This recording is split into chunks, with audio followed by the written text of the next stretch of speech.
Hey, this is Tionne T Boz Watkins of TLC, and you are watching Brand News in Life.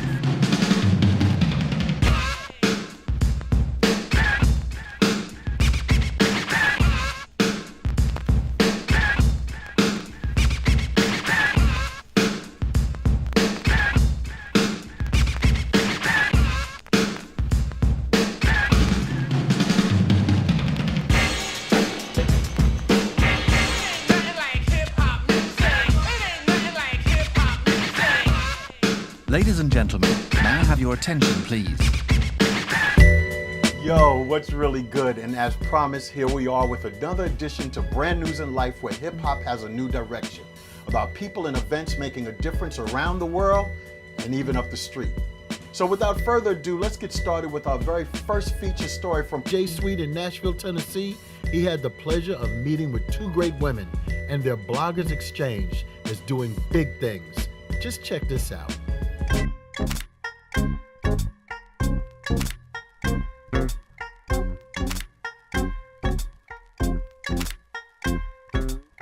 So my name is Lee Love, and I am the co-founder of Blogger Xchange. My name is KL, and I'm also the co-founder of Blogger Xchange.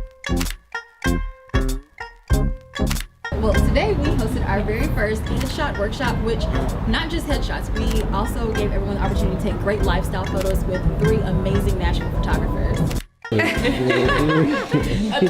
We started because there was not a community here in Nashville to educate bloggers, to even just provide support for them, and so we wanted to just create a community that was all around collaboration over competition, and that really is our mission, is just to bring people together, help them grow with themselves, but also with each other.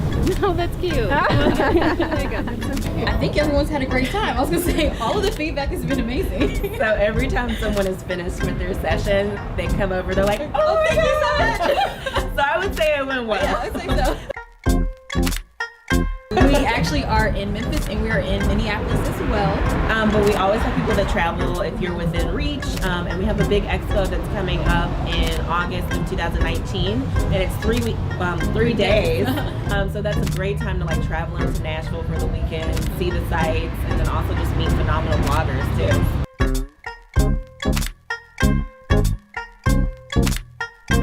I was introduced to hip hop probably when I was like 3 years old, maybe. I'm from Nashville, we both are, and I went to TSU Early Learning Center, which is part of Tennessee State University, and so obviously it's the HBCU. So let's just say the caretakers were like a little crunk, so even as like a little toddler, I was like, okay, what's that? So that's how I got introduced to hip hop. Thank you, TSU Early Learning Center. I was like, go Big Blue. I'm trying to think. I don't know the first time I was introduced, but I think the time that's sticking out is riding with my cousins in West Tennessee. I remember I was like, oh, I get to ride with my cousins. You know, I was young. I don't remember how old I was. When you're with your cousins. Right, and I was like, oh, I feel like I'm so old, but obviously I wasn't. And I remember, I can't remember what song it was, but I just remember they put in their CD, and I was like, oh, because I didn't get to listen to a lot of secular music like growing up in my household. Yeah. Dad's a pastor. I mean, you know, yeah. So when I got to ride with them, went to private school. So I was like, oh, I get to ride with them to the mall, and I remember like we had the windows down, and I was like, oh yeah, like I felt so cool. Rebel. Right, I felt so cool, and of course it was like you can't go home and tell. Right. Well, I'm telling now, but yeah, I think that was when I was really introduced. Another great story, Jay. And please, y'all, support these beautiful women. Up next, my partner Kid and I was honored to be a part of our girl, Tionne Watkins, better known as T Boz from TLC, her Unplugged benefit concert last year for Sickle Cell awareness. And with the help of videographer Sean Gibbs, I wanted to share why this is so important to her and so many others.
on here tonight, and why was it so special and so important to me? Oh my goodness, you know, and thank you to you too. Like, it means a lot to me because I actually have the disease, and I've been the national spokesperson for over 20 years, and I wasn't getting enough support from the national region. So I was like, if somebody sold over 85 million albums, the first order of business should be to connect with that person like you said you would and utilize me and my platform.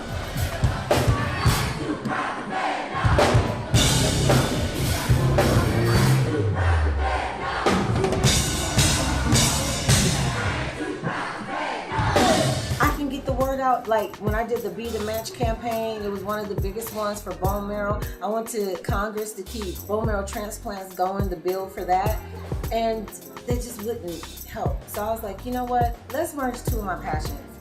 And actually, that's how I met my manager, was through charity. I would go to hospitals in Atlanta and give kids who couldn't go home for Christmas, you know, gifts and stuff. And that's how I met him, because he hooked me up with a hospital. So with all that being said, charity and music, people go to concerts all the time. So why not hear, you know, the people you love the most, and you're saving a life at the same time. So what we're doing is we're supporting sickle cell disease and kids with blood disorders like me. And I just appreciate everybody helping me do this, because there's no cure. You know, my cousin died from it. I can't tell you how many times I almost didn't make it from the ICU. You know, and there's just not a lot of awareness, because it predominantly affects African Americans. And but you do find other nationalities with it. So I have to be my own advocate. I have to, you know, be the person to watch my back, because a lot of doctors go by textbook. And even if we have the same thing, like it could be cancer, lupus, whatever you have, what works for one doesn't work for the other. And that's why I do this concert. Because when you go to like a banquet, if you're not afflicted with the disease or affiliated with someone, it's kind of woe is me at the dinner, you eat, boring, and then leave, and people are on with their lives. But a concert is something that makes people feel good. They have the music, the dancing, and the soul. And then they could be like, you know what, from buying that ticket, doing something I would do anyway, which is go to a concert, to see my favorite people, I saved their life while doing it. So this is the perfect event for me to put on T Boz Unplugged with all my peers and everybody I looked up to when I was little. So I'll be calling everybody, hey. And it's not in my DNA to ask nobody for nothing, so it was hard at first, but I was like, this is bigger than me and my issues. Let me go ahead and pick up the phone and call somebody. So I reached out. But it's hard, because you know our peers sometimes, they rather go pop bottles and spend $20,000 at strip club than give $5 for a child's life, which is crazy. Like, it's hard out here on the boulevard, but I'm keep going. Yeah, out here in these streets.